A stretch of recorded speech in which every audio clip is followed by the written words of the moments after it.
everybody, and welcome to another exciting installment of Wrestling Rampage. The two amigos are back in this bitch. We're back right here as we continue on with the WWE retrospective pay-per-views of 2002. Yep. And right now we're doing WWE Vengeance 2002. This is the DVD review for you guys. Held July 21st of 2002. It is a Raw and SmackDown combined pay-per-view. Sponsored by Subway. Eat Fresh. Eat Fresh. Don't fuck Jared. And fuck Jared. The theme song, one of my favorite songs for pay-per-view, is Downfall by Trust Company. Trust Company did a lot of pay-per-view Yes, themes. they did. Downfall by Trust Company. Great fucking song. Great fucking song. I really enjoyed the song. We're at the famous Joe Louis Arena. Yeah, Charles, in Detroit. Right there in Detroit, How's Michigan. that Little Caesars Arena? Shitty, huh? Big shout out to our good friend Charles Reeve Fowler, Ken Lee, Marky Mark. We know you guys are in that Michigan area, so big shout out to you guys. Oh, and AJ Holloway, he's another Michigan native. On commentary, the first half of the show is going to be Michael Cole and Taz. The second half of the show is going to be Jim Ross and Jerry Lawler because they had a little scuffle, so to speak. Saying that they should have a right to call pay-per-views. Yes, they shouldn't have.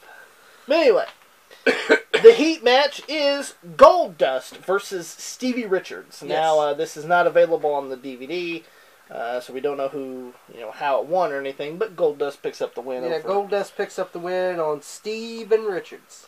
First match on the card, and what a way to start off the show as well. It's a tag team table match when Bubba Ray and Spike Dudley team up because they're both on Raw. They're both the Dudley Boys that are on Raw. They're going to be taking on Chris Benoit and Eddie Guerrero. This was a really good tag team table match and a good opening match to kick off Vengeance. No doubt. Really enjoyed the match. Thought it was a fantastic way to start off Vengeance. You see Spike Dudley do the Dudley Dog to the floor on Eddie Guerrero through the table. Yes, and Eddie took a bad bump there. He did. He landed chest first on the side of the table. He didn't really go through it. It was Spike went through it. It was more like Spike went through it, but they counted it as Eddie Guerrero going through it because you have to do an offensive maneuver to go through the championship through the table, not a defensive move. So Eddie Guerrero's out, so now it's just Benoit versus Spike and Bubba Ray. Benoit grabs Spike. Gorilla presses him and just throws him on the table and then breaks. Yeah, he just fucking grabs him, fucking runs towards the ropes, throws him over the fucking ropes through a table onto the outside. I was like, God damn. Yeah, it's a pretty bad spot there. But right after that, what happens, Tom? What happens? Bubba hits Chris Benoit with a Bubba Bomb through the table. That's and Bubba Ray Dudley and Spike Dudley get the win over Eddie Guerrero and Chris Benoit in the tag team table match. I really enjoyed the match. This was a really good opening match. Thought it was good. I thought it was really good. Now, not only that, but this is actually Chris Benoit's first pay-per-view back from injury. From his neck injury that he got back at King of the Ring. Yes, at King of the Ring 2001. So that's also to be dearly noted as well. Next match is for the WWE Cruiserweight Championship when the champion, Jimmy Noble Boy, with Nydia. And Nydia was looking fine. Oh, yes, she was. Fucking queen of the trailer park right there in the shorty shorts. She looked good. They're going to be taking on Nothing Happening Billy Kidman. I thought that was Evan Courageous. Well, both of them. They're both the same. Well, and Billy Kidman in the tights, too. Yeah. Not the and shitty he's a lucky fucking man being married to Tori Wilson. No doubt. I really thought this was a pretty good match. Jamie Noble and Billy Kidman. I thought they put on a good match. No doubt. And then my favorite was Taz. You know, if Noble loses this, there goes the trailer park and the toothpaste. Trailer park and the toothpaste. But yeah, it was a pretty good match. Yeah, it was. It was a good Cruiserweight Championship match. They pulled out all the stops for this one. Billy Kidman beat Noble in a tag team match, and then, of course, on SmackDown, Noble comes out and just beats the shit out of Billy Kidman after he won a match. Yeah. Against Tajiri. Against Tajiri. So, that's pretty much how this came about. Plus, he beat the champion, so he gets a title shot anyway. But it didn't come to be because Jamie Noble hits him with I thought it was a great fucking Tiger Bomb. It was a good Tiger Bomb. A great Tiger Bomb. Sold it really good. Oh, no doubt. A big Tiger Bomb by Jamie Noble. 1, 2, 3, and he retains the Cruiserweight Championship over Kidman. No doubt. And then you see, Noble and then you together, and Taz goes, they're gonna swap spit. Watch. Yeah. Next match is for the WWE European Championship. When the champion... when the reigning European champion, the charismatic enigma, Jeff Hardy, defends the European Championship against William Regal. Former European champion. He lost it 2 weeks before this pay-per-view to Jeff on Raw. And right after he lost, Tommy, what did William Regal do? He cried. He cried. You know what? Because he made that European title mean something. True that. Because, let's just be honest. The European Championship didn't really mean much. Or didn't mean much to me. Yeah. I understand having another championship, but... Tommy, we see, pretty much Regal dominated this match. Yes, he did. Until the end. Yeah. Jeff gets William in a arm wringer and slams him down on the ground. Then rolls up William Regal 1, 2, 3, and Jeff Hardy is still European champion. And William Regal pouts. Yeah, and cries. And old kicks Taz the ropes. And Taz here. Don't cry, Willie. Don't cry, Willie. But Jeff Hardy retains the WWE European Championship. As we get into the next match is Chris Jericho going against a young and upcoming pay-per-view debut of John Cena. Yes, this is John Cena's first pay-per-view match. No doubt. As you guys know, he made his debut on SmackDown going against Kurt Angle. Not only that, but he took on Jericho in a tag match. He took on Jericho as well in another match where he almost won. Yep. And Jericho hits him with a chair, and it causes disqualification. And that's pretty much how this match came about. Now, the one thing I liked about this match is, and this was before the John Cena fucking shorts. He was wearing actual tights, the red fucking tights with the white stripe. On what town he was supposedly in. Yeah. Pretty much what happens is Jericho hits the lion salt on him. And then what happens? He goes, no, I ain't pinning. I'm gonna make you tap, you son of a bitch. I will make you tap, you son of a bitch. So he gets John Cena in the walls of Jericho.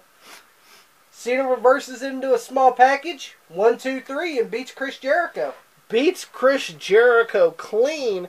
Now, big upset. And good way to get Cena over too. A good way to get Cena over to beat. Not only this, but this is off the heels where Jericho was undisputed champion months before this pay-per-view. Mm-hmm. A big upset over Chris Jericho. I mean, I didn't really agree with it. I thought Jericho should have won. But I see where they were going with this, trying to get Cena over, trying to get some confidence into him, and beating a veteran. Not only that, but a caliber of undisputed champion, Chris Jericho, no doubt. Jericho gets pissed off, starts whacking the fucking ring post with a chair, kicks the stairs because he's pissed off because he won to the Rookie. Yep. Not the most technical match. It was pretty decent. But, it was decent, and it was what it was. It got Cena over to get a victory, a pay-per-view debut victory over Chris Jericho. Next match is for the WWE Intercontinental Championship when the champion, RVD, takes on Brock Lesnar with Paul Heyman. This is a rematch from King of the Ring 2002. Pretty much what happens is Rob Van Dam, they were the finals of King of the Ring, and they were going to crown Lesnar at his coronation, and Rob Van Dam interrupts, and Pretty much does coast to coast on on Paul Heyman. Yep. So that's pretty much how this match came about. Honestly, I thought this match was better than their King of the Ring match. Yeah, I did too. I thought this match was better than their King of the Ring match. No doubt. We see a 5-star frog splash, and then a 12 count, but the referee's knocked down. Yeah. So, 12 I enjoyed Paul Heyman here. Yes. Because Rob Van Dam was beating the shit out of Lesnar. He was giving Lesnar everything he had. Paul Heyman, no! and then Brock's got him in a fucking bear hug. And Paul Heyman, man. Squeeze! Yes, squeeze! Paul Heyman was so animated during this match. I love Paul Heyman. It was hilarious. But he hits him with the 5-star frog splash. The 1, the 2. And Paul Heyman pulls the referee out. Yes, he pulls the referee out. The referee rings the bell. DQ. And then Charles Robertson starts doing these weak-ass Rob punches. Van Dam fucking did a baseball slide on Heyman. Well, yeah, Heyman gets knocked down. And then Charles Robinson does these shitty punches. Yeah, that's what it looked like, too. You can tell Charles Robertson wasn't a wrestler. And Brock Lesnar just picked him up and threw him out of the way. By his belt, he grabbed him by his belt and just threw his ass. But, then Rob Van Dam does a big plancha from the top rope, from the top turnbuckle on Brock. Here's the good thing. And then Brock Lesnar. RVD attempts the coast to coast on Paul, but Paul on Brock Lesnar. Well, yeah. But Paul Heyman grabs the leg there, and fucking Brock Lesnar does a fisherman suplex from the top rope, and F5s him on a steel chair. Hit him with an F5, right? F5s Rob Van Dam on a steel chair. But Rob Van Dam wins by disqualification, which is a good thing. Which is a good thing, because Brock Lesnar's going to the Undisputed title picture. At SummerSlam. Which is the next pay-per-view after this. A little hacky there. Intercontinental champion, so... So Rob needs to be protected as the Intercontinental Championship. He needs to stay Intercontinental Champion, because... Brock's going to go on to bigger, better pastures. Yeah. But it's a good way to end the match where Lesnar don't hurt Brock Lesnar. And it doesn't really hurt Rob Van Dam either. Yeah. So it was a good altercation. Next match is a no disqualification match, no countout match between Booker T and the Big Show. Now, this came about because they've had their battles on Raw, and the first match that the new general manager of Raw, Eric Bischoff, made was this match. Let's just be honest, it wasn't the most. It wasn't the best match on the card. But it was decent. It was decent. It was watchable. We see Booker T do the scissors kick through the announce table. Of course, the Spanish announce table. Yeah. And you see Jerry Lawler say, "Hugo and Carlo, get back over there. Get away from here. Get back on the Spanish announce table." And pretty much Booker T ends up doing a low blow in the ring, scissors kick, and then he gets on the rope and does the Houston Hangover leg drop. Yep, and pins Big Show 1, 2, 3. And Booker T picks up the win over the Big Show in a pretty good match. And of course, what do we see after the match? Spin-a-rooney. Spin-a-rooney, baby. You gotta do the spin-a-rooney. So Booker T hits... I thought it was a pretty good match. Like I said, just because I've never been a Big Show fan. Never have, never will. But, him... So, a lot of his matches I just don't give a shit about. That's just me, though. But, a good win for Booker T. Not only this, but, as you guys know, the NWO fucking... Yeah, disbanded right after, right before this pay-per-view. So next we see the entire night, Tommy. They've been talking about now, as you guys know, Eric Bischoff is the general manager of Raw. Stephanie McMahon is the general manager of SmackDown. And okay, as you know, they have the draft, right? Now there's one person besides Stone Cold that had his shot to choose where he wanted to go, and who was that? Triple H. Why? There you go. Why Triple H? He was on SmackDown. Yeah, he was on SmackDown. But after this, he gets to choose which brand he wanted to be. But he was on SmackDown. Yeah. Fuck that. Yeah, fuck that. So, Eric's been trying to sign Triple H. Triple H goes into Stephanie's office. You see the lawyer go in there, and Eric goes, "Oh, hold on. What are you doing?" He goes, "Well, I need to take these papers in here. They need to sign them." He goes, "Are those contracts?" He goes, "I'm not at liberty to discuss this." So eventually Triple H comes out. Well, no, Stephanie comes out. She says the deal is done. And here comes Triple H. And you see Eric Bischoff fucking chastise him. Says, "What's going on here?" And he goes, "Those were my divorce papers." Bullshit. Bullshit on that. Bullshit on that. Him and Stephanie never got a divorce. But anyway, well, shit, they weren't even really married. Yeah. But anyway. So here comes Triple H. Finally, he's able to choose where he wants to go. He comes out, cuts, the long-winded promo that Triple H always cuts, because he has to cut the long-winded promos, where you can go take a sandwich, make a sandwich, take a piss. He's still talking. But anyway, Eric Bischoff interrupts, wants him to come to Raw. Stephanie interrupts, wants him to come to SmackDown. And then here comes Shawn Michaels in the Vengeance shirt. Shawn Michaels comes out in the blue jeans and the fucking Vengeance 2002 shirt. Yeah. And tells Triple H you need to come to Raw. Yeah, because there's the two F's. Friendship and fun. And, we need to go with the show we pioneered, and that's Raw. I don't think they pioneered Raw. They didn't pioneer nothing these days. No. But first he was going to go with SmackDown.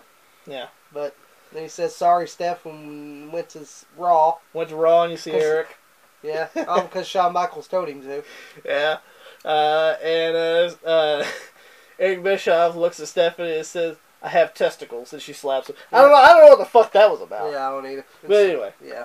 So I was like, oh, okay, well, Eric has testicles. Okay. Next match, after that, we get Mark Lloyd and, who was the other one? Some other announcer or commentator or whatever. They went to the back. And Terry Reynolds, that's who it was. Terry asked Booker T what he thought of Triple H signing to Raw. Who gives a fuck? Yeah, who gives a fuck? What do you think Rikishi and Booker T care about that? Yeah, Booker T and Rikishi, like they give a fuck that Triple H signed to fucking Raw. This motherfucker should he care? Yeah, I didn't understand why they put the microphone in front of them fuckers to have their thoughts about fucking Triple H signing to Raw. Who gives a fuck? Yeah, who gives a fuck? But anyway, next match is for the WWE Tag Team Championships. When the champions, who won them on SmackDown on July 4th, against Billy and Chuck. Versus Billy and Chuck. Are Edge and Hulk Hogan. Yes. They're the WWE Tag Team Champions. You alright, Pops, there? I think I'm getting a cold. They're going to be taking on Christian and Lance Storm. The Americans.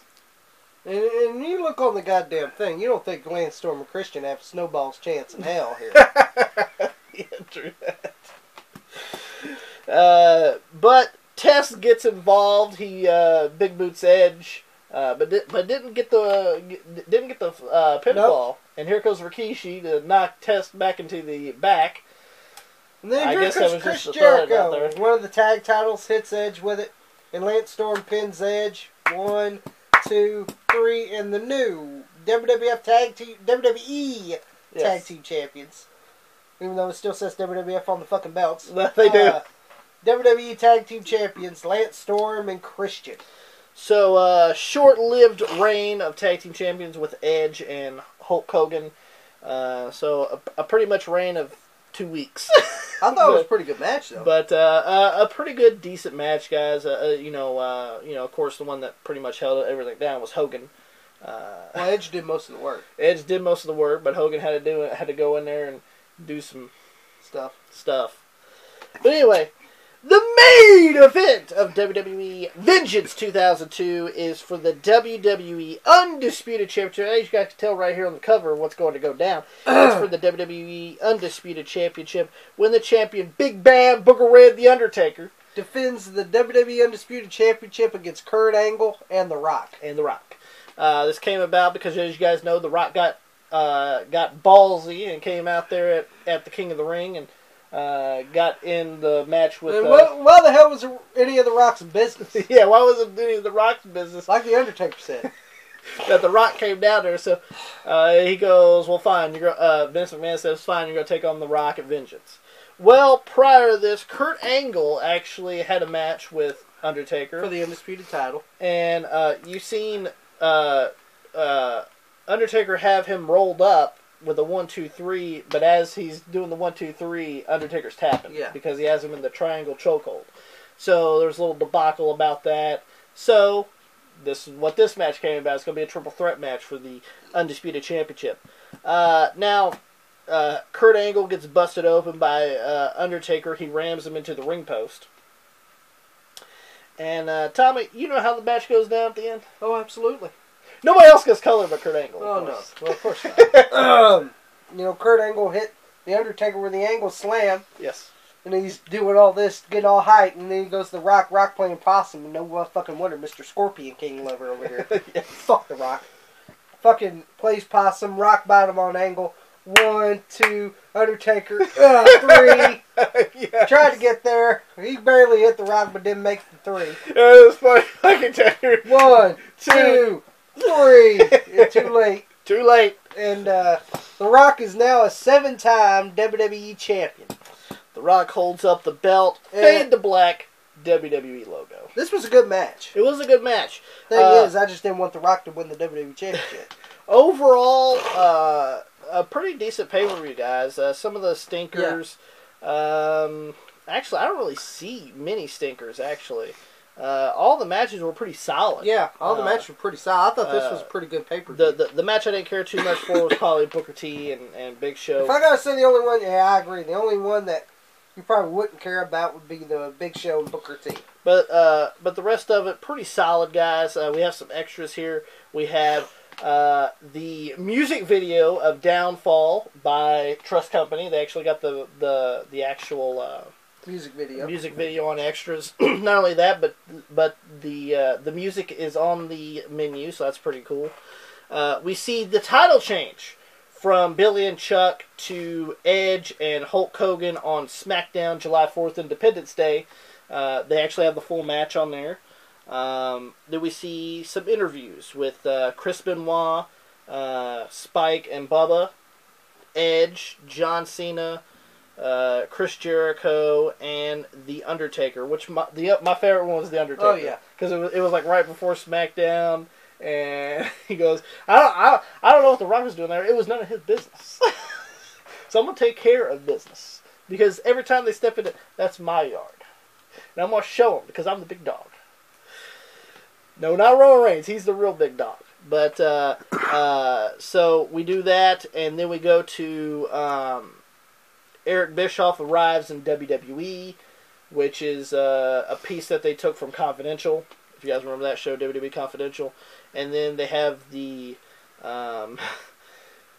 Jim Ross and Jerry Lawler and Michael Cole and Taz little thing about them doing the first half of the pay-per-view and JR and King doing the last half of the pay-per-view. So quite a few extras on this, so that's pretty cool. Yeah. So there you guys go. That's WWE Vengeance 2002. That is the DVD review for you guys. A pretty rare DVD. This is a DVD that you can only find on, well, you can find it only online now, but back in the day you could only order this through the magazine, and I got this for a really great price, so I'm glad to have it in my collection. But there you guys go. WWE Vengeance 2002 DVD review. Next one up, Tommy. SummerSlam. No, not SummerSlam. It is Global Warning. Yes, Global Warning Tour 2002 in Melbourne, Australia. That is next up on the docket, guys. And then it's going to be SummerSlam. So make sure you guys come back to watch that review as we close this. If you guys enjoyed it, give us a thumbs up. Don't forget to like us on Facebook, facebook.com/WrestlingRampage2. Follow us on Twitter @WrestleRampage. And don't forget to hit that subscribe button for more great videos right here from one of the best damn wrestling YouTube channels. Go to Dave Wrestling Rampage. Tommy, why don't you take it away?